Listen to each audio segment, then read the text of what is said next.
आदाब, इस्तकबाल है। आप देख रहे हैं प्राइम डिबेट। मैं हूं आपके साथ अबू हुरैरा। अयोध्या फैसले पर सुप्रीम कोर्ट में जमीयत उलमा हिंद अरशद मदनी ग्रुप की जानिब से पहली नजरसानी अपील दाखिल की गई है, जो 217 सफहात पर मबनी है। इसमें मांग की गई है कि आईनी बेंच के फैसले पर रोक लगाई जाए, जिसमें मुतनाज़ा जमीन राम मंदिर के हक में दी गई है।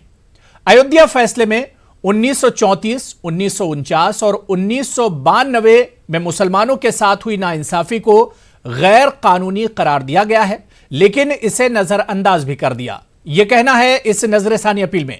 नजरसानी दरख्वास्त में कहा गया है कि इस मामले में मुकम्मल इंसाफ जब ही मिलेगा जब मस्जिद दोबारा तामीर होगी, लेकिन इस पर कई सवाल भी उठ रहे हैं। जिस तरह से नजरसानी अपील दाखिल की गई है, इसमें मुसलमानों में इख्तलाफ भी है। मुख्तलिफ गोशों से इस पर तशवीश भी जाहिर की जा रही है। सबसे पहले इस पर मौलाना अरशद मदनी और जफरयाब जिलानी का रिएक्शन, उनका रद्द-ए-अमल और उनका बयान सुनिए। उसके बाद कुछ खास मेहमान हमारे साथ जुड़ेंगे, इस पर तफसील से हम बात करेंगे। ये कह रहा है कि ये मस्जिद अपनी जगह पर बनी है और मंदिर तोड़कर नहीं बनाई गई है, इसी से हक के मिल्कियत मुसलमानों का साबित होता है। फिर इससे आगे बढ़कर वो कहते हैं कि जिन्होंने मूर्ति रखी वो भी अपराधी हैं, जिन्होंने मस्जिद को शहीद किया वो भी अपराधी हैं। इसको और कुव्वत मिल गई कि मस्जिद की जगह है, वक्फ है, हक के मिल्कियत मुसलमानों के लिए है। लेकिन इसके बाद जो फैसला किया तो वो फैसला और पहली ये चीज़ दोनों एक दूसरे से जोड़ नहीं खाती और समझ में ना आने वाली चीज़ है। फिर कानूनी एतबार से फैसले में ये बात कही गई है कि 30 दिन के अंदर अंदर रुजू किया जा सकता है। तो चूँकि ये एक हमारा कानूनी हक है। ये केस का रिकॉर्ड इतना बड़ा था कि इसमें टीम वर्क की ज़रूरत होती थी, तो पूरी टीम आती थी। मेन टीम एजाज मकबूल के चैम्बर की थी और जो उनके चैम्बर के लोग थे बहुत अच्छे थे। मकबूल साहब को केस के बारे में थोड़ा कम ही आता था, पर उनकी टीम इतनी बढ़िया थी तो ये 40 दिन में रोज़ हमारी मीटिंग होती थी, कभी कभी रात तक जाती थी। इसके बाद अगर जिस तरह से मैंने इस केस को लड़ा है, इसके बारे में उनको थोड़ी तकलीफ है तो हमको कह दें कि साहब आपने केस ऐसे लड़ा है कि हम आपको हटा रहे हैं। पर ये उनकी क्या मजबूरी थी, ये मेरे समझ में नहीं आ रही है। मकबूल साहब ने इसके बारे में पहले भी ये सिलसिला उठाया था कि जमीयत और कि नहीं बनती है दूसरों के साथ और मैं किसके साथ अपेयर हूँगा। मैंने कहा मैं उसी के साथ अपेयर हूँगा जिसकी ब्रीफ मैंने बहुत साल पहले ली थी, तो मैं उनकी तरफ से अपेयर हो रहा था। बात ख़त्म। उन्होंने केस ले लिया, मैं केस से हट गया। देखिए, जनाब राजीव दवन साहब इस मुल्क के बहुत ही काबिल वकील हैं और उनकी खिदमात का हम सब एतराफ़ करते हैं और जिस तरह उन्होंने इस केस को लड़ा है वो भी काबिल तारीफ़ है। जमीयत उलमा हिंद ज़ाहिर है कि एक अयोध्या और बाबरी मस्जिद केस में एक पार्टी है और इस मुल्क के अंदर कॉन्स्टिट्यूशन हर पार्टी को इजाज़त देता है कि वो जिस भी वकील को चाहे रखें और जिस भी वकील को चाहे हटा दें। All India Muslim personal law board का ये वाज़े और क्लियर स्टैंड है कि all India Muslim personal law board की तरफ से जनाब राजीव दवन साहब ही इस केस को देखेंगे और रिव्यू पिटीशन उन्हीं की निगरानी में दाखिल की जाएगी। कौन साहब का कमिटमेंट है काश, उन्होंने कहा भी है कि हम तो मस्जिद की लड़ाई लड़ रहे थे, वो चाहते हैं यूनाइटेड वे में हो। ये उनकी बात सही है। हम लोग उसे जाके मिलेंगे और कोशिश करेंगे कि कंसल्ट करेंगे उनसे कि वो मुकदमे से अलग ना हो और हम लोग जिस तरीके से भी कोशिश करें वो चाहेंगे इस तरीके से उनको लाने की कोशिश करेंगे। जाहिर है क्योंकि वो कोई फ़ीस लेते नहीं, लिहाजा कोई ज़बरदस्ती की नहीं आ सकती। वो तो 94 से बगैर किसी फीस का मुकदमा कर रहे हैं, अपने पास से खर्च कर, तो इससे ज़्यादा सेल्फलेस और डिवोटेड तो कोई हो नहीं सकता। तो कोशिश करेंगे परसुएट करने के लिए, उम्मीद है शायद मान। तो तारीखी फैसला अयोध्या तनाज़े पर सुप्रीम कोर्ट में आया था। इस पर पहली नजरसानी अपील सुप्रीम कोर्ट में कल जमीयत उलमा हिंद अरशद मदनी ग्रुप की तरफ से दाखिल की गई। हालांकि all India Muslim personal law board का भी यह कहना है कि वो 9 तारीख से पहले 9 दिसंबर से पहले इस पर नजरसानी अपील दाखिल करेगा। लेकिन दूसरी तरफ अगर हम बात करें तो सुन्नी सेंट्रल वक्फ बोर्ड ने इसे एक तरह से इनकार कर दिया था। उसने कहा कि सुप्रीम कोर्ट का जो फैसला है वो उसे मानने के लिए तैयार है और इस पर किसी तरह की नजरसानी की अपील की जरूरत महसूस नहीं की जा रही है। लेकिन मौलाना अरशद मदनी ने कल प्रेस कॉन्फ्रेंस की थी और उसमें बाकायदा उन्होंने बताया था कि जिस तरह से फैसला आया है, सुप्रीम कोर्ट का फैसला बिल्कुल काबिल कबूल है, लेकिन उसके बाद जहां पर कुछ गुंजाइश रह जाती है और आईन और दस्तूर की तरफ से उन्हें जो हक मिलता है उसी की बुनियाद पर वो इस फैसले पर नजरसानी करने जा रहे हैं और नजरसानी के लिए वो दरखास्त एक तरह से उन्होंने दी है। लेकिन कहीं ना कहीं जिस तरह से नजरसानी की दरखास्त दी गई है इस पर कई तरह के सवाल भी खड़े हो रहे हैं। समाज में एक तरह से तशवीश भी पाई जा रही है। अगर हिंदू समाज की हम बात करें तो उसकी तरफ से भी लगातार रिएक्शंस आ रहे हैं। इसी पर आज हम बात करेंगे कि आखिर नजरसानी की अपील के बाद और जो दरखास्त दी गई है इसके बाद इस फैसले पर क्या कुछ असर पड़ेगा या नजरसानी की जो अपील होगी इसके क्या कुछ माने निकाले जाएं। इसी पर हम बात करेंगे। बहुत खास मेहमान मेरे साथ प्राइम डिबेट में जुड़े हुए हैं। बहुत जल्दी अपने मेहमानों का आपसे तारुफ करा देता हूं। मेरे साथ आलोक अवस्थी साहब स्पोक्सपर्सन हैं बीजेपी के, वो मेरे साथ जुड़े हुए हैं। एच.एस. रावत साहब हिंदू धर्म गुरु हैं, वो भी इस वक्त डिबेट में मेरे साथ जुड़े हुए हैं। Doctor M H. खान साहब पॉलिटिकल एनालिस्ट हैं, सियासी तज्जियानिगार हैं, वो भी इस डिबेट का हिस्सा हैं। रजा रिजवी साहब सीनियर सहाफी हैं, जर्नलिस्ट हैं, वो भी इस डिबेट का हिस्सा। और कुछ देर में सुप्रीम कोर्ट के सीनियर लॉयर और वकील डॉक्टर फर्रुख खान भी हमारे साथ होंगे। मौलाना अब्दुल हमीद नोमानी भी इस डिबेट का हिस्सा होंगे, कुछ देर में हमारे साथ जुड़ेंगे। जो मेहमान मेरे साथ जुड़े हुए हैं सभी का बहुत इस्तकबाल और बहुत वेलकम। मैं रजा रिजवी साहब आपसे ही शुरुआत करना चाहूंगा क्योंकि सुप्रीम कोर्ट का जब फैसला आया था, तारीखी फैसला था और मुस्लिम जो फरीक था उन्होंने कहा था कि हम इस फैसले का खैर मकदम करते हैं, लेकिन उस वक्त जो all India Muslim personal law board की पीसी हुई थी, प्रेस कॉन्फ्रेंस हुई थी, उसमें उन्होंने कहा था कि हम इस पूरे फैसले पर गौर व फिक्र करेंगे और उसके बाद नजरसानी के लिए जाएंगे। रजा रिजवी साहब, अब जबकि ऑल इंडिया मुस्लिम जमीयत उलमाए हिंद ने पहली नजरसानी अपील दाखिल कर दी है, तो अब इसे किस तरह से देखा जाए, क्योंकि समाज में एक तरह से एक तशवीश भी पाई जा रही है, मुस्लिम तबका भी इस पर एक तरह से बटा हुआ है। देखिए, ऐसा है कि जिस तरीके से अबू हुरैरा भाई मुस्लिम समाज ये कह रहा था इस मुकदमे में कि जो अदालत का फैसला आएगा उसको हम मानेंगे, और कहीं ये नहीं कहा कि अदालत का फैसला जो आएगा और उस फैसला में अगर हमारे खिलाफ नहीं होता है तो हम रिव्यू में जाएंगे। ये हमें पूरे मतलब जब से ये शुरू हुआ मुकदमा मुस्लिमों के पक्ष की तरफ से कहीं ये आवाज़ उठते हुए नहीं आई कि साहब यही आवाज़ उठी थी कि जो अदालत का फैसला है वो हम मानेंगे, कोर्ट का जो फैसला होगा बाबरी मस्जिद और राम जन्मभूमि पर वो हम फैसला मानेंगे। ही मुसलमानों ने एक जाई हो करके हर मुसलमान चाहे जिस तरह का हो, शिया हो, सुन्नी हो, हनफी हो, चाहे सुन्नी वक्फ बोर्ड हो और चाहे जो है वो मुस्लिम पर्सनल लॉ बोर्ड हो, चाहे जफर याब जिलानी हो, जितने भी लोग हैं मुसलमानों के सब ये कहते थे। लेकिन कोई ये नहीं कहता था, इवन एडवोकेट लायर्स भी नहीं कहते थे कि साहब अगर वो फैसला हमारे फेवर में नहीं आएगा तो हम रिव्यू के लिए जाएंगे। जबकि ये कह सकते थे, कहना भी चाहिए, कॉन्स्टिट्यूशन ये कानूनी हक है कि साहब हमारे खिलाफ हमारे फेवर में अगर फैसला नहीं होता है तो हम रिव्यू के लिए जाएंगे, हमारी याचिका सुनी जाए, नजरसानी की जाए। लेकिन ये जो आप समझिए कि जमाते उलमा हिंद के जो यूपी के सदर हैं, ये सैयद असद रशीदी साहब जो गए हैं, तो जाहिर सी बात है अगर ये गए हैं तो इनको जाना नहीं चाहिए था। इसलिए जाना नहीं चाहिए था कि पूरे देश के मुसलमानों ने इसका खैर मकदम किया था, इसका वेलकम किया था और पुरजोर तरीके से वेलकम किया था। खाली जफर याब जिलानी को छोड़ के, जफर याब जिलानी एडवोकेट थे, तो एडवोकेट का अपना ये हर हाल में ये रहता है कि साहब फैसला जो हुआ है वो फैसला हम जो है वो हमारे हक में नहीं है, लेकिन अदालत का फैसला है इसलिए हमें मानना है। ये वकील का, हर वकील का बयान मुकदमा उस पर फेवर में नहीं आता तो यही कहता है और यही कहना चाहिए। लेकिन ओवैसी साहब ने उसमें जरा से घी डाला हल्का से कि मुसलमानों को जरा से उद्वेलित करने के लिए, लेकिन उनके इस बयान से भी पूरे हिंदुस्तान का मुसलमान कोई उद्वेलित नहीं हुआ। 22 दिन के बाद आज जाकर के जो है वो रिव्यू पिटीशन दाखिल की गई है। इसके मतलब इस बीच के अंदर कहीं कोई मरमरिंग नहीं, कहीं कोई हिंदुस्तान में ऐसा नहीं है। लेकिन ये दाखिल करके ये क्या बताना चाहते हैं? ये बताना चाहते हैं कि साहब ऐसा है कि हमने ये मुकदमा इसलिए दाखिल कर दिया है कि हमारे फेवर में मुकदमा नहीं हुआ है, तो इस मुकदमे को हिंदू मुसलमान के उससे न लिया जाए, इस मुकदमे को एक मुकदमे की निगाह से देखा जाए कि एक मुकदमा है। ठीक है, मैं डॉक्टर रमेश खान साहब आपके पास आना चाहता हूं। जो बात रजा रिजवी साहब कह रहे हैं, ठीक है, रजा रिजवी साहब की बातों से इत्तेफाक करते हुए आगे बढ़ते हैं। एमएच खान साहब, क्या आपको नहीं लगता है कि सुप्रीम कोर्ट के इस फैसले में कहा गया है कि नजरे सानी के लिए, रिव्यू पिटीशन के लिए और रिव्यू के लिए 30 दिनों का बाकायदा वक्त दिया गया है?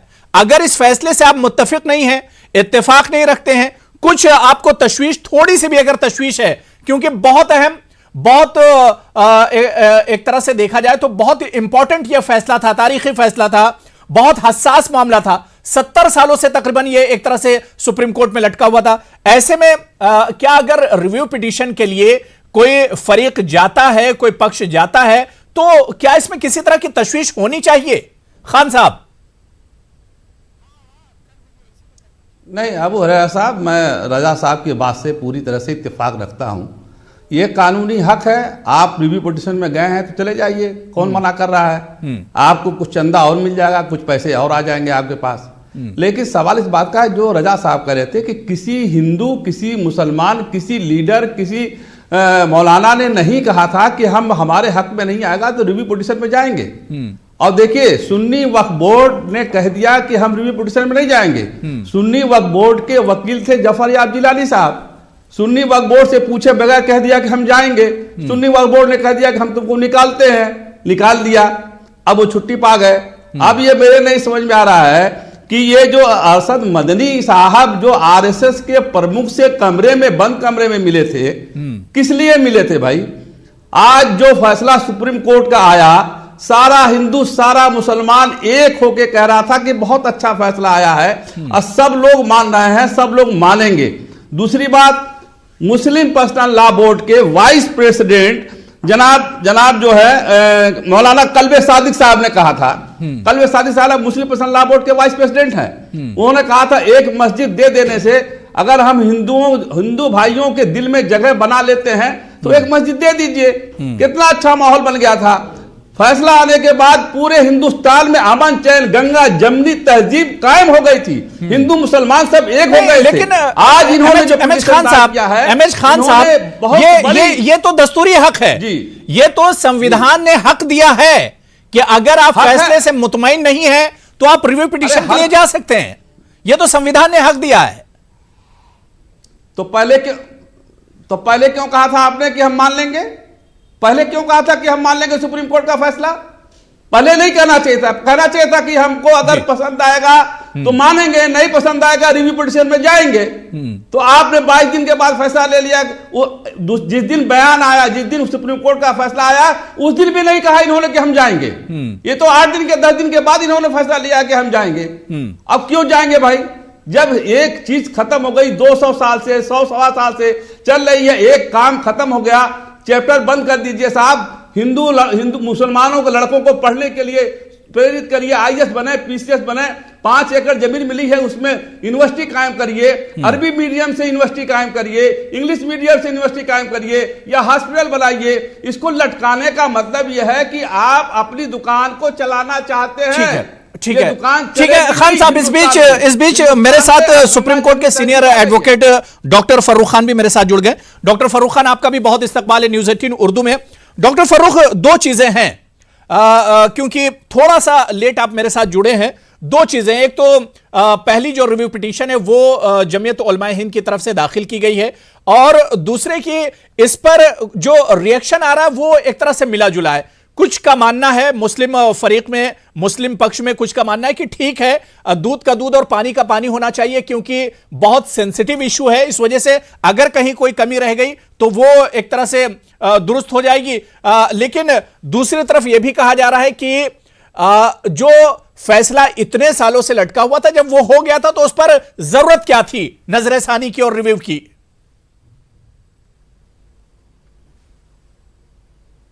जी बहुत शुक्रिया। देखिए, मैं इसके 2 पहलुओं पे जो है बात करूंगा, इसका एक लीगल पहलू है और एक पॉलिटिकल पहलू है।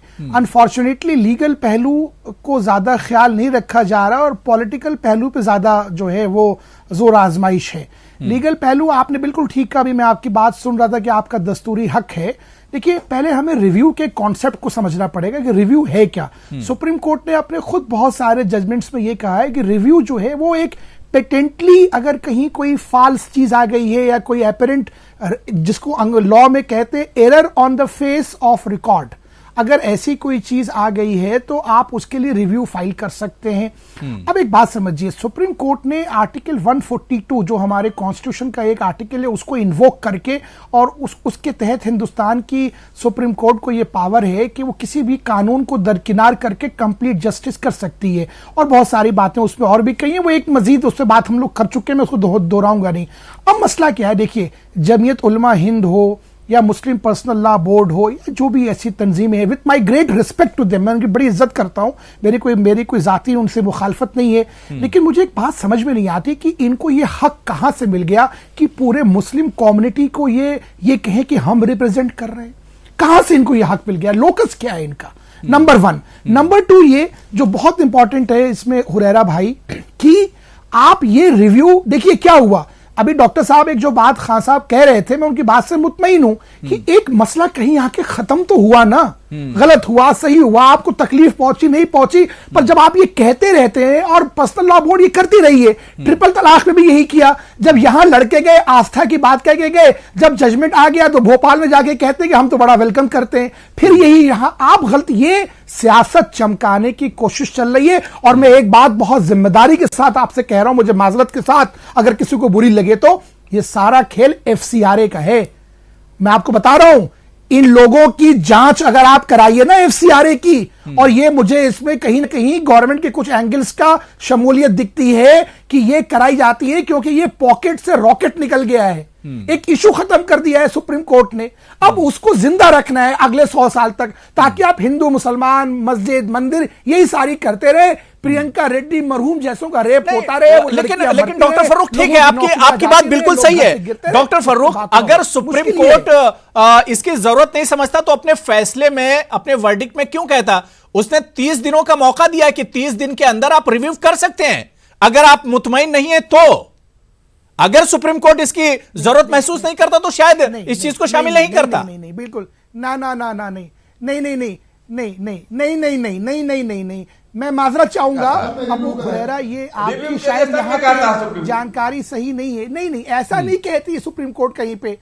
अरे साहब सुन लीजिए पूरी बात, मैं पेशे से वकील हूं, मेरा यही काम है सुबह से शाम तक का।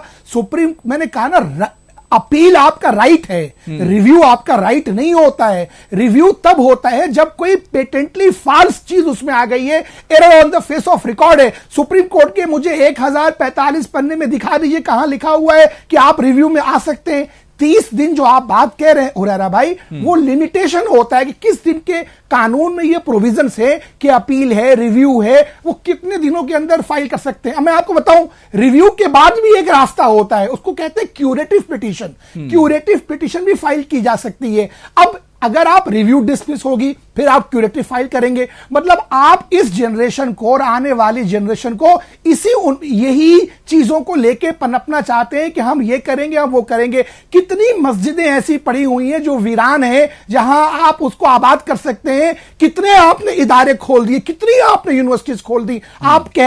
मैं बाकी बातों की लोगों नहीं करता, लोगों ने गवर्नमेंट्स ने क्या क्या नहीं किया, हमारा अपना कॉन्ट्रीब्यूशन क्या है। हम RSS को क्रिटिसाइज करते हैं, करते थे, करते हैं और करते रहेंगे, लेकिन जहां हमें उनका सम्मान करना है हम वो भी करते हैं। उन्होंने काम भी तो किया है। आप अपना कंपेयरिंग, हम उनसे अगर अपने आप को कंपेयर, हम स्टैंड करते हैं। वनवासी सेवा आश्रम कहां तक पहुंचा दिया है। मुश्किल क्या है, यह संवैधानिक हक नहीं होता है review. Review is a legal right जो आपको कन्फर होता है कहीं कहीं किसी मौके पर यहां पे हो क्या रहा है, रिव्यू फाइल होने से पहले राजीव धवन जो पूरा इतने बड़े वकील हैं जिन्होंने पूरा मुकदमा लड़ा, उनको एक कॉन्स्पिरेसी के तहत हटा दिया जाता है। कहते हैं कि वो बीमार है, वो आके कहते हैं कि भैया ये बताओ, दांत में अगर तकलीफ है और डेंटिस्ट को दिखाने चला गया तो मुझे अब बीमार मान लोगे।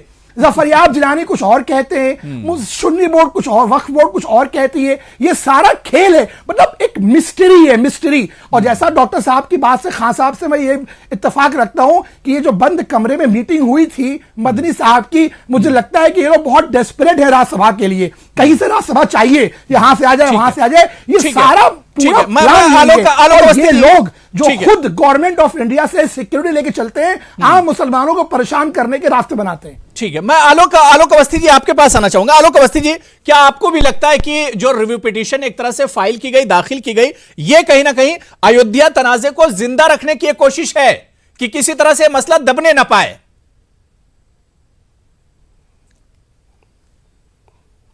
देखिए अबू साहब, मैं रजा साहब की और फारूक साहब की बात से को जोड़ते हुए चलूंगा कि जिन लोगों की दुकानें बंद हो गई थी वो किसी तरीके से अपनी दुकान खोलना चाहते हैं। सीधा सीधा इसका मकसद यही है। जब संविधान पीठ बैठी, 5 जजों ने एक निर्णय पे सहमति जताई, किसी भी जज का अलग रिव्यू नहीं आया। जैसे कि उच्च न्यायालय में 2 जजों की अलग राय थी, एक जज की अलग राय थी।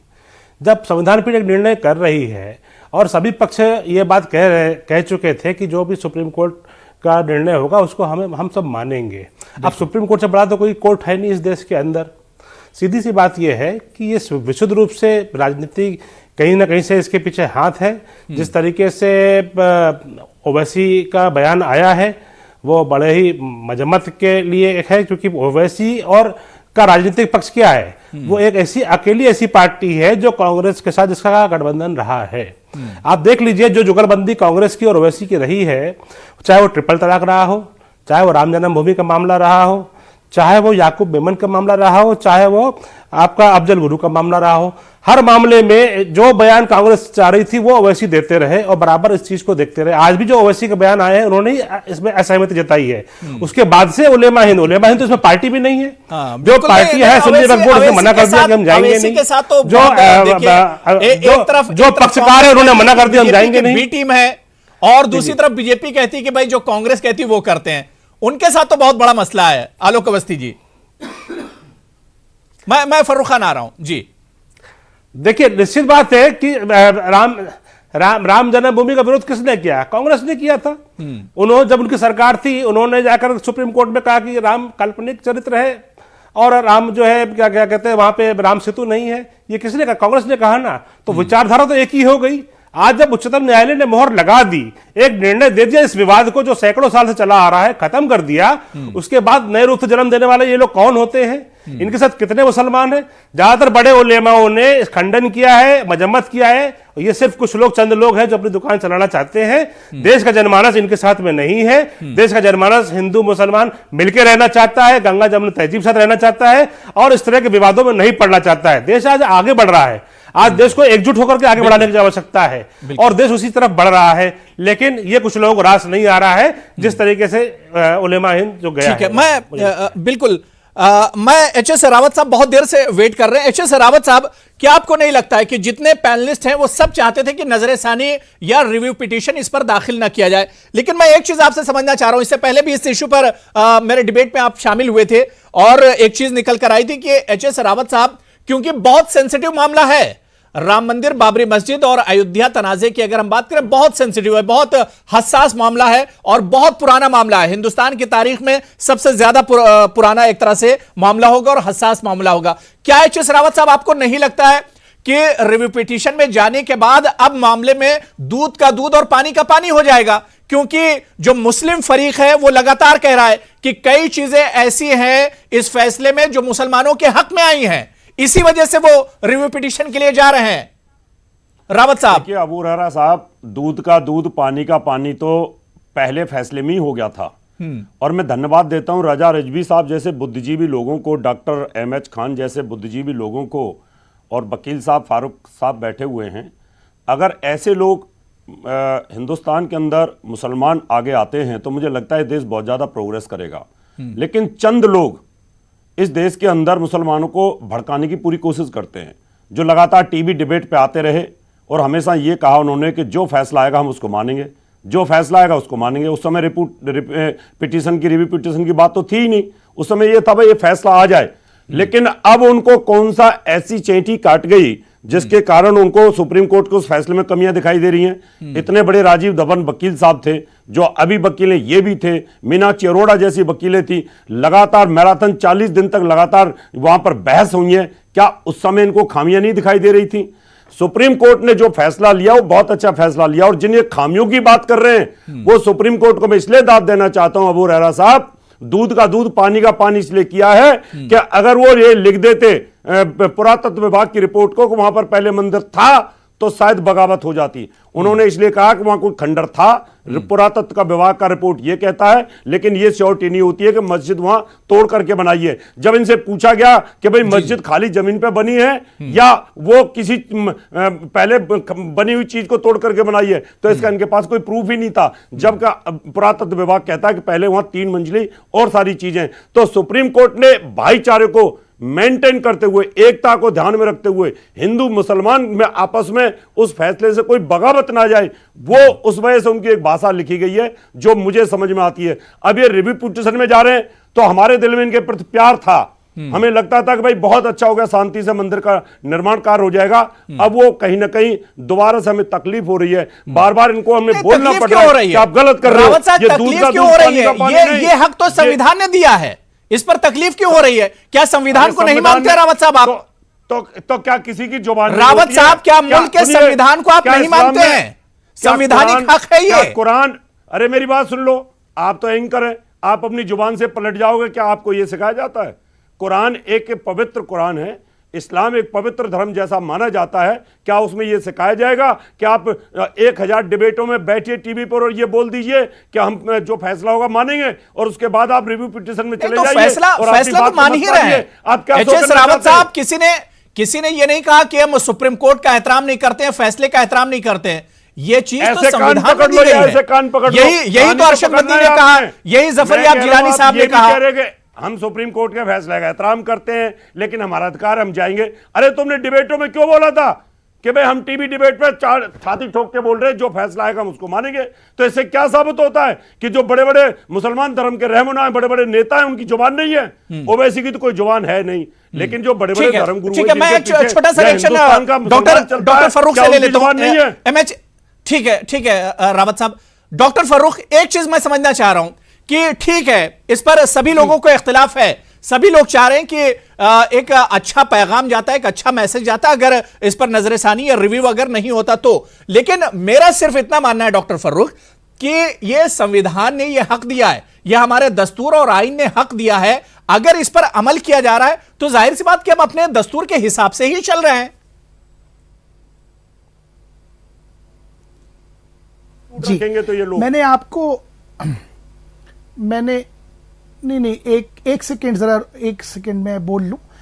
आपको मैंने शुरू में यही बात कही थी हुरैरा साहब की कानूनी पहलू जहां तक है वो मामला ठीक है, ये आपका हक है, आप इसको एग्जॉस्ट कर सकते हैं। पर आप एक बात समझिए ना, ये मामला कानूनी पहलू पे नहीं हो रहा है, एक मिस्ट्री क्रिएट की गई है।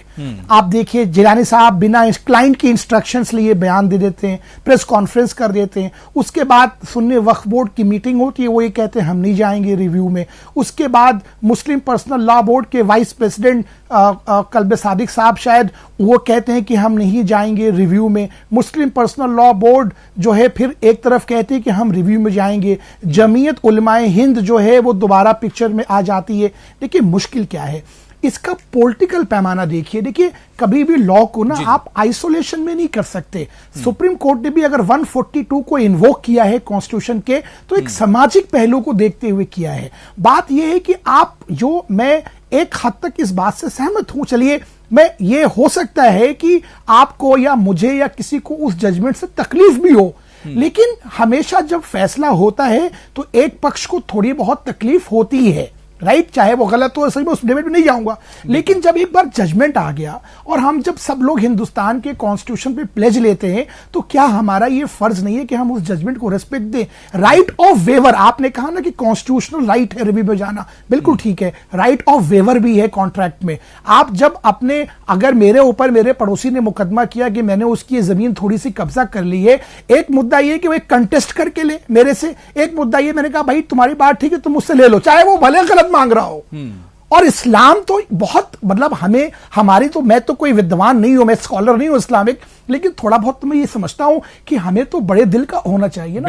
अब जब जजमेंट आगे वो गलत हो सही हो, बिल्कुल इस पर आगे भी बात जारी है। जरूरत छोटा सा कमर्शियल ब्रेक लेना है। एमएच खान साहब, मैं ब्रेक के बाद आपके पास आ रहा हूं, लेकिन ब्रेक के बाद जब आएंगे तो हम यही समझने की कोशिश करेंगे अपने पैनल से कि नजरसानी की जो अपील दाखिल की गई है, इस पर क्या फैसले पर किसी तरह का असर पड़ेगा? क्या कोर्ट में जाने के बाद कोर्ट इसे एक्सेप्ट भी कर सकता है या इसे रिजेक्ट भी किया जा सकता है? और भी इस पूरे मामले के जो पहलू हैं उस पर भी हम बात करेंगे। छोटे से ब्रेक के बाद फौरन हाजिर होते हैं। कहीं ना कहीं अब इस पर नजरसानी की पहली जो दरख्वास्त है वो भी दाखिल की गई है। जमीयत उलमा हिंद अरशद मदनी ग्रुप की जानिब से अपील दाखिल की गई और all India Muslim personal law board ने भी कहा है कि उनकी तरफ से भी नजरसानी की अपील दाखिल की जाएगी। लेकिन सवाल ये उठ रहा है कि मुस्लिम समाज में ही एक तरह का इख्तलाफ पाया जा रहा है और मुस्लिम समाज ही इस पर एक तरह से बटा हुआ है। दूसरी जानिब अगर हिंदू समाज की हम बात करें, हिंदू भाइयों की बात करें, तो उनका कहना था कि फैसले से पहले जो बात मुस्लिम फरीक की तरफ से कही जा रही थी कि फैसला काबिल कबूल होगा,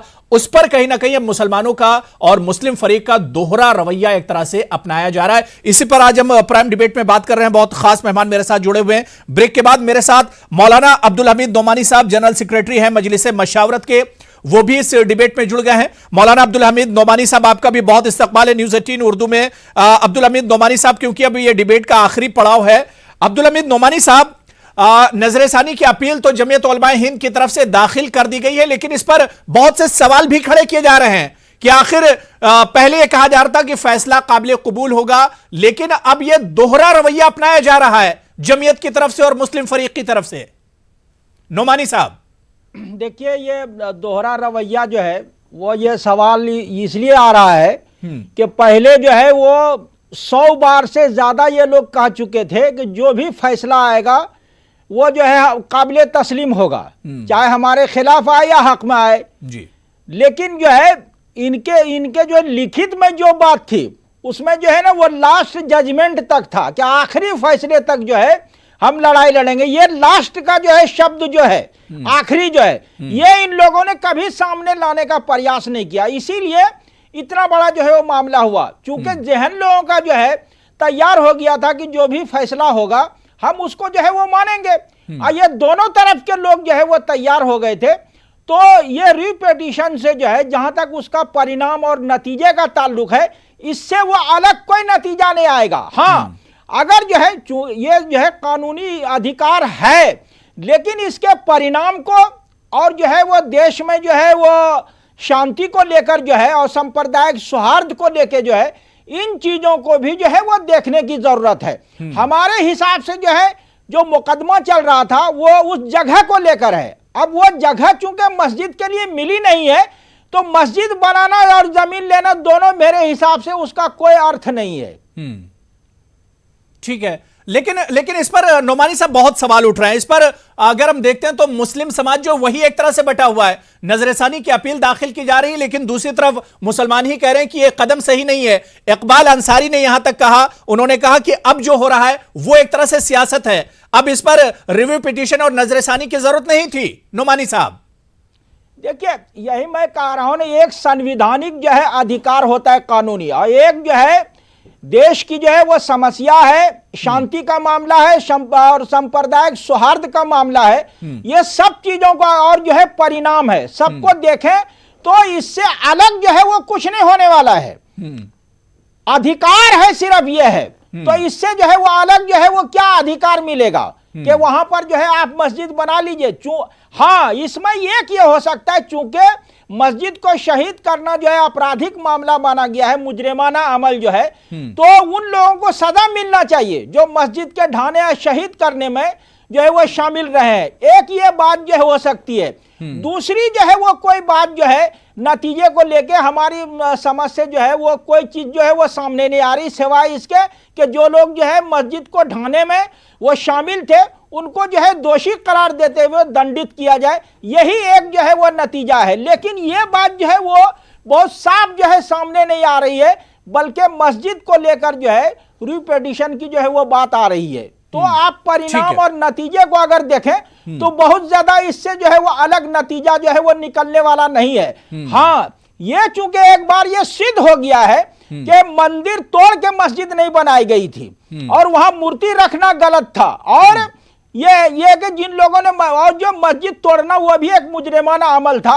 ये तीन चीजें बहुत साफ होकर आ गई है। लेकिन जहां तक जो है मंदिर को जगह मिलने की बात है वो तो बिल्कुल तय है, और इससे अलग जो है जो स्थिति है वो जो है कोई अलग जो है वो फैसला हमारे हिसाब से आने वाला नहीं है। ठीक है, चाहे वो कानूनी अधिकार एमएच खान साहब, मतलब जो बात नोमानी साहब कह रहे हैं कि मुस्लिम जो फरीक है, जो पक्ष है, वो ये मान रहा है कि जो फैसला आ गया है इसमें अब बहुत तब्दीली नहीं होने जा रही है। आप नजरे सानी के लिए जाएं, रिव्यू पिटीशन के लिए जाएं, कुछ भी करें, इसमें बहुत ज्यादा फर्क नहीं आएगा। लेकिन फिर भी एक जो तशवीश है उसे दूर करने के लिए जो चीजें मुसलमानों के हक में आई हैं उसे एक तरह से उस पर एक लड़ाई जारी रखने के लिए ये एक तरह से दाखिल किया जा रहा है। एमएच खान साहब।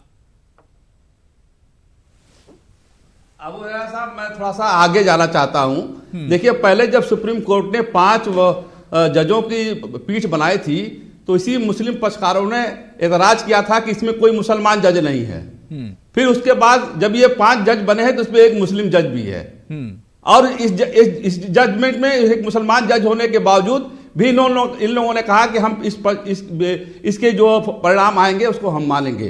देखिए, मैं दो बातें आपसे कहना चाहता हूं। पहली बात ये कि जमाते उलमाए हिंद और मुस्लिम पर्सनल लॉ बोर्ड सारे मुसलमानों का प्रतिनिधित्व नहीं करता है। एक कहावत है कि एक साहब ने कहा हमारे बाप गए शेर से बाघ से लड़ गए, तो पूछा क्या हुआ, कहा फाड़ के खा गया। अरे भाई, 5 जजों की बेंच ने बराबर से एक तरफा फैसला दिया है। जो रिव्यू पिटीशन में जा रहे हैं वो तो 7 वकील साहब ज्यादा बेहतर बताएंगे, 7 जज बैठेंगे, 7 जज में 4 जज ये बैठेंगे, फैसला क्या आएगा? फैसला कुछ नहीं आएगा। ये गंगा जमुनी तहजीब को बर्बाद करने की कोशिश हो रही है और दुकान चलाने की प्रयास हो रहा है। जफर याब जिलानी दुकान के मालिक हैं, उवैसी साहब दुकान के मालिक हैं। जफर याब जिलानी साहब को मैं जानता हूं कि एक स्कूटर थी 50 की मारने के बाद भी स्टार्ट नहीं होती थी। ठीक है, आज 50 लाख की गाड़ी पर चल रहे हैं, कहां से पैसा आ रहा है? ठीक है खान साहब, मैं चाह रहा हूं कोई पर्सनल अटैक मत कीजिए। ठीक है, मैं आलोक अवस्थी जी आपके पास आना चाहूंगा। क्या वाकई में सच्चाई यही है? क्योंकि इस फैसले से पहले एक माहौल बनाया जा रहा था कि फैसला आएगा तो एक तरह से कयामत आ जाएगी, लेकिन फैसला आने के बाद हमने देखा कि मुल्क में माहौल बिल्कुल सही रहा, कहीं से कोई किसी तरह की गड़बड़ी की खबर नहीं आई। क्या वाकई में यह खामोशी कुछ लोगों को एक तरह से परेशान कर रही है? जो माहौल बना था, यह माहौल पुरसुकून जो अमन था, यह कुछ लोगों को परेशान कर रहा है?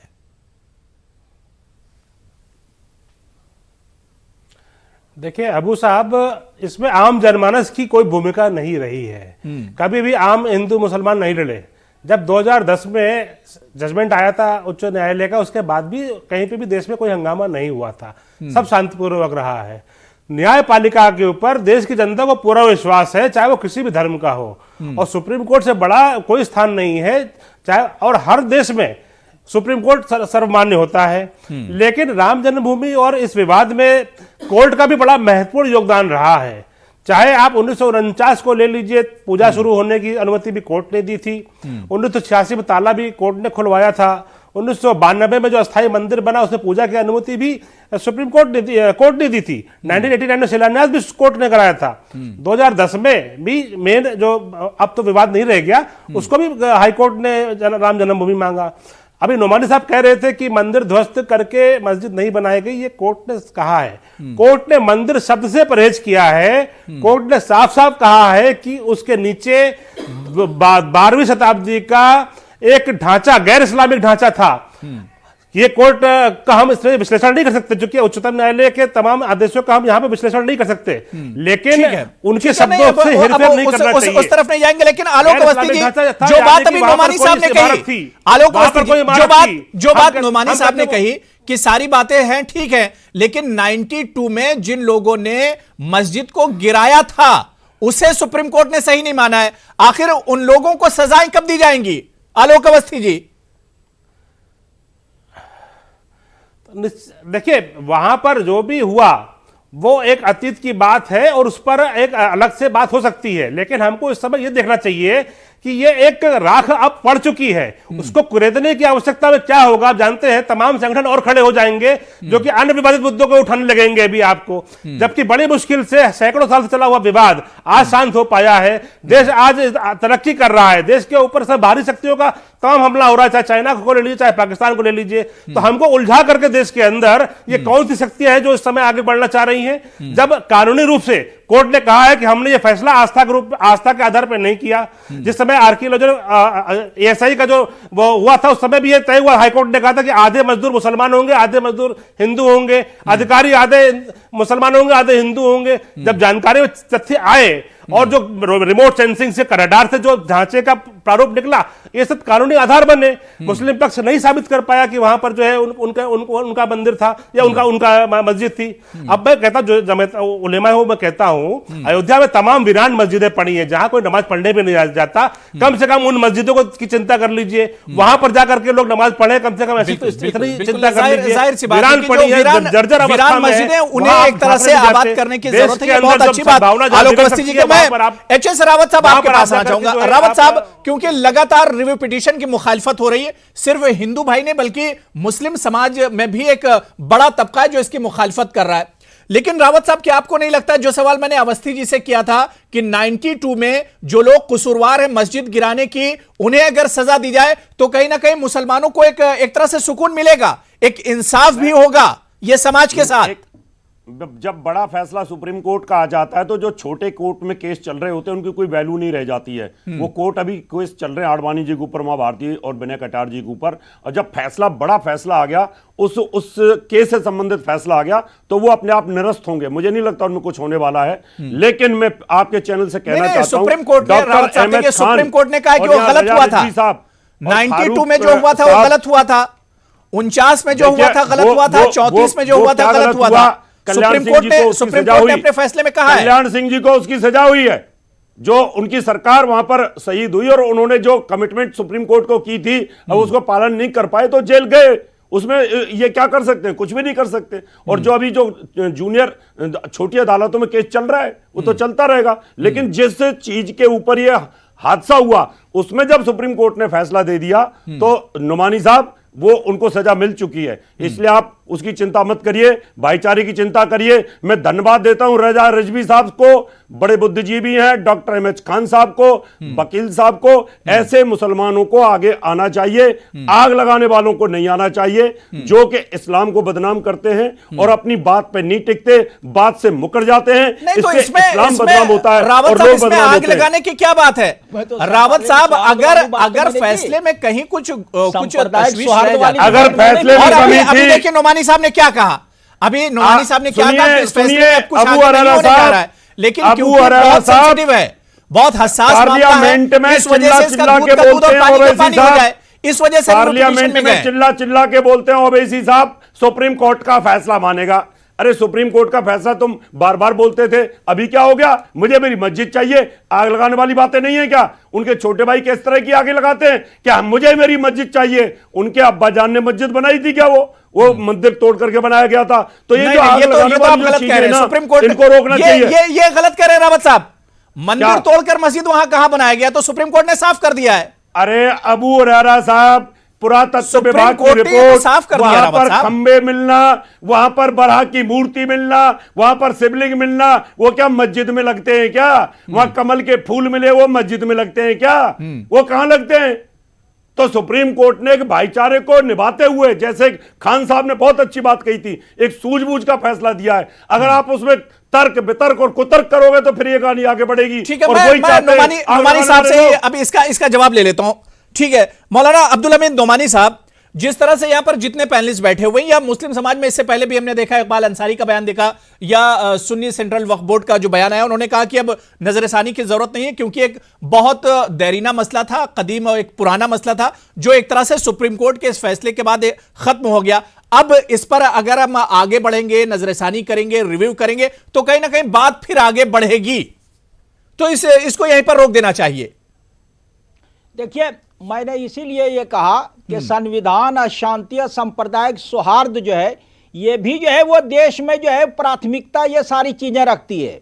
ये निर्णय जो है और रिव्यू पिटीशन की बात जो है, निर्णय जो है वो सांप्रदायिक सौहार्द, शांति और ये चीजों को रख के ही जो है वो निर्णय दिया गया है, फैसला दिया गया है, वो इससे कोई अलग नहीं है। इसीलिए जो मैं ये कह रहा हूं ना कि इससे रिव्यू पिटीशन वो डाला जा रहा है, वो संवैधानिक अधिकार है, लेकिन परिणाम का जहां तक मामला है वो इससे जो है वो अलग जो है नहीं होने जा रहा है। आपने टीवी पे चिल्ला चिल्ला के कहा था जो फैसला आएगा हम उसको मानेंगे, आपने ये नहीं कहा रिव्यू पिटीशन में जाएंगे। और अगर आप जैसे विद्वान आदमी हैं टीवी पे पलट जाते हैं, अपनी बात से मुकर जाते हैं, तो लोगों में क्या मैसेज जाएगा कि भाई इस्लामिक धर्म गुरु अपनी जुबान पे नहीं है, बड़े बड़े नेता अपनी जुबान पे नहीं है, अपनी जुबान पे नहीं टिके हुए हैं आप लोग। हम तो अपनी जबान पे है, हमने इसीलिए ये कहा। तो विरोध करो ना इनको, वैसी जैसे आदमी को जो ये चिल्ला के बोलते थे कि मैं सुप्रीम कोर्ट का फैसला मानेगा और आज बोलता है मुझे मेरी मस्जिद चाहिए। मैं तो भाई 10 बार विरोध कर चुका हूं उसी दिन से। इसलिए तो मैं कहता हूं आप धन्यवाद के पात्र हैं, डॉक्टर खान धन्यवाद के पात्र हैं, रजा रिजवी साहब धन्यवाद के पात्र हैं। ऐसे लोगों को आगे आना चाहिए देश की एकता के लिए। मस्जिद बनाने, जमीन लेने दोनों के जो है पक्ष में नहीं है। जो खत्म हो गया उसको छोड़ो, अब बाबर को नाम को ढोने की जरूरत नहीं है। ऐसे अगर मुसलमान आगे आएंगे तो देश में शांति होगी, भाईचारा, गंगा यमुना तहजीब। हम जब यहाँ गले मिल चुके फैसले के बाद में हर टीवी पे गले मिले, उसके बाद फिर गले को फाड़ने की कोई जजमेंट नहीं बदलता है। ठीक है, रजा रिजवी साहब, कोर्ट ने कोई जजमेंट दिया है तो सुप्रीम कोर्ट वो जजमेंट बदल सकता है, लेकिन रिव्यू पिटीशन में जजमेंट नहीं बदलता है, पुनर्विचार होता है, खाली विचार किया जाता है, खाली विचार होता है। और ये जो 22 दिन के बाद विचार करने के लिए लोग गए हैं, क्या जो है जो हिंदुस्तान के दुश्मन मुल्क हैं वो क्या उनको समझा रहे हैं कि हिंदुस्तान के अंदर, हिंदुस्तान में हिंदू मुसलमान साथ में न रहें? 22 दिन के बाद जब पहले कह रहे थे कि साहब हम जो है हमें जजमेंट जो है वो मानेंगे, और अब 22 दिन के बाद रिव्यू में जा रहे हैं, तो ये क्या माना जाए? सरकार इसमें जांच कराए कि कहीं हमारा दुश्मन मुल्क जो है इन लोगों के साथ तो नहीं खड़ा है कि हिंदुस्तान में हिंदू मुसलमान लड़ता रहे। इसकी जांच होनी चाहिए। जब पूरा मुसलमान कह रहा था कि साहब जो सुप्रीम कोर्ट का फैसला होगा मानेंगे, कहीं नहीं कहा कि रिव्यू भी करेंगे, कहीं नहीं कहा क्यूरेटिव दाखिल करेंगे, लेकिन फिर क्यों कर रहा है? इसके मतलब कहीं ना कोई विदेशी कोई ताकत है जो इन लोगों को मदद कर रही है। सरकार को चाहिए कि इसकी जांच करानी चाहिए। बेंच तक जो है ये क्यों नहीं कहा पहले? जो है पहले कहना चाहिए कि हम जो है आखिरी फैसला तक जो है 13 जो है जजेज की जो है बेंच तक लड़ेंगे, तब जो अलग लोगों का जहन तैयार होता है। कहीं नहीं आया। पहले अरे हुरैरा साहब, कोई आपके पास क्लिप हो तो निकाल के दिखा दीजिए कि आखिरी तक जाएंगे, आखिरी तक। रजा रिजवी साहब, रजा रिजवी साहब, मानेंगे। रजा रिजवी साहब, कल नहीं कहा। मौलाना अरशद मदनी की कल प्रेस कॉन्फ्रेंस हो रही थी, उसमें उन्होंने कहा आखिरी फैसले की बात उन लोगों ने कभी नहीं कही है। 92, लफड़ा हो रहा है, 34 और 49, ये 3 चीजें जो है वो एक तरह से मुसलमानों के हक में जाती हैं। इस वजह से इस पर अब नजरसानी की जरूरत है। रजा रिजवी साहब, 92 का मामला, 1934 का मामला, 1949 का मामला, कह रहे थे पहले से क्यों कह रहे थे कि जो जजमेंट आएगा उसको मानेंगे? कुछ है ही नहीं। क्यों कह रहे थे पहले से कि जो जजमेंट आएगा उसको मानेंगे सुप्रीम कोर्ट का? और सुप्रीम कोर्ट ने अगर जजमेंट 3 चीज पर दिया है कि साहब जो है वो उस पर जा रहे हैं, तो पहले से कहते कि सुप्रीम कोर्ट जो जजमेंट देगा हम जाएंगे साहब जो है रिव्यू में, हम नहीं मानेंगे जजमेंट को। पहले से कह के आते, पहले से कह के आपके वकील थे, आप जो मुसलमान जितने। ठीक है, मैं आलोक अवस्थी जी, ठीक है, ये चलिए एक वक्त मान लीजिए कि ठीक नहीं है रिव्यू पिटीशन में जाना, नजरसानी करना, माहौल खराब होगा, लेकिन अगर संविधान ने दिया तो इस पर आखिर इतना परेशान होने की जरूरत क्या है? जबकि देखिए नोमानी साहब बैठे हुए हैं और इससे पहले जमीयत के लोग और भी कह चुके हैं कि इसमें अब कुछ होने वाला नहीं है। अभी एमएच खान साहब बता रहे थे कि 5 जजों की जगह अब इस पे 7 जज बैठेंगे, 4 जो होंगे वो पहले के जो होंगे वो एक होंगे और 3 अलग बैठेंगे। तो फैसले में कुछ होने नहीं जा रहा है, तो आलोक अवस्थी जी इसमें इतना घबराने की जरूरत क्या है? मैं तो बार बार कह रहा हूं कि दूध का दूध और पानी का पानी हो जाने दीजिए।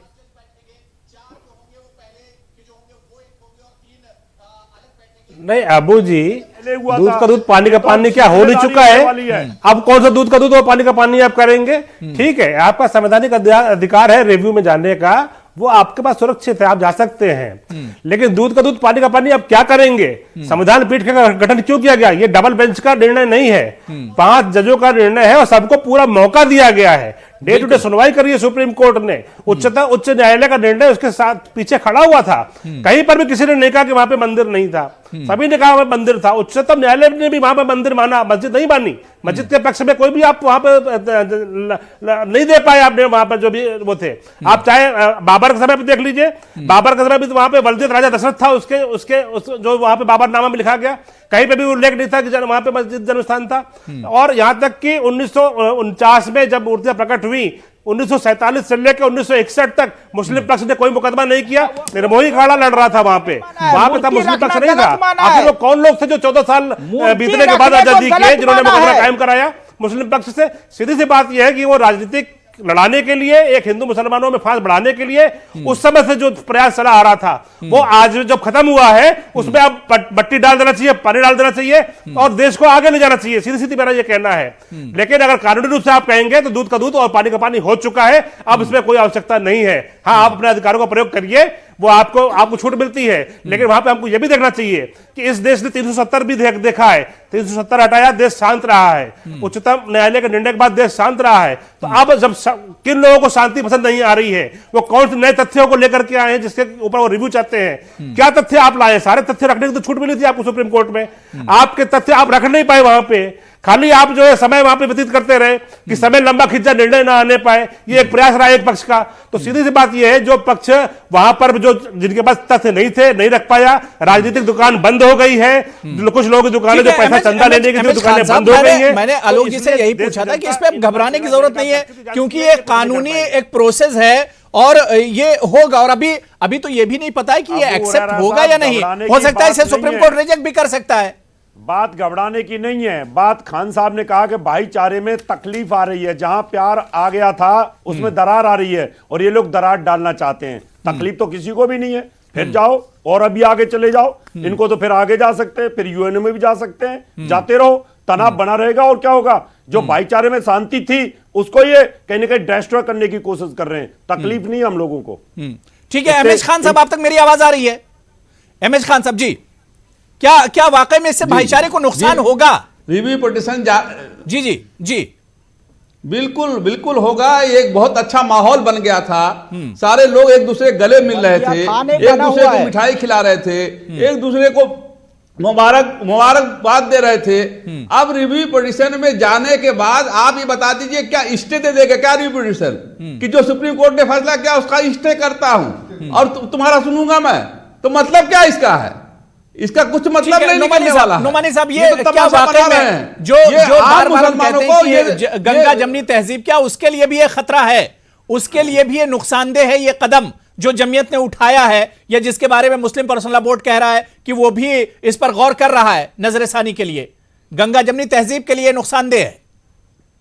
देखिए, सुनने वाला नहीं है।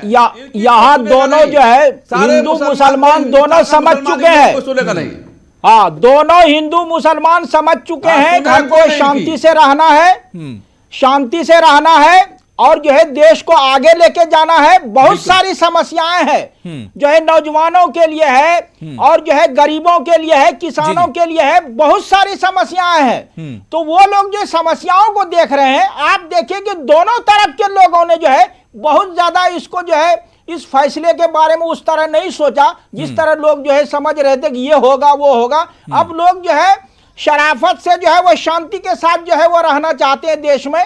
अब जो है वो ऐसे लोगों जो राजनीति करते हैं किसी न किसी मुद्दे को लेके, हमको लगता है कि ऐसे लोगों को आने वाले दिनों में इससे ज्यादा जो है वो किनारे कर दिया जाएगा। हाँ, बिल्कुल जाहिर सी बात है कि बहुत हसास मामला, और इस तरह के मामले पर सियासत होनी भी नहीं चाहिए, क्योंकि ये फैसला होने के बाद जो लोग दुकानें चला रहे थे उनकी दुकानें भी कहीं ना कहीं बंद हो गई हैं। और क्योंकि रिव्यू पिटीशन दिया गया तो इस पर बहुत घबराने की भी जरूरत नहीं है। हमने देखा कि इतना हसास मामला आया और उसके बाद हिंदू मुसलमान जो आपसी इत्तेहाद और भाईचारा था उसे किसी तरह का नुकसान नहीं हुआ है। और ये तो अब सुप्रीम कोर्ट के ऊपर है। अभी देखना यह भी बहुत अहम होगा कि सुप्रीम कोर्ट इसे एक तरह से रिजेक्ट करता है या इसे एक्सेप्ट करता है, और इस पर तस्वीर बहुत ज्यादा बदलने वाली नहीं है। बहुत बहुत शुक्रिया आलोक अवस्थी जी अपना कीमती वक्त देने के लिए। डॉक्टर फर्रुख खान, मौलाना अब्दुल हमीद नोमानी साहब, एच एस रावत साहब, डॉक्टर एमएच खान और रजा रिजवी साहब, सभी का बहुत बहुत शुक्रिया मेरे साथ प्राइम डिबेट में जुड़ने के लिए।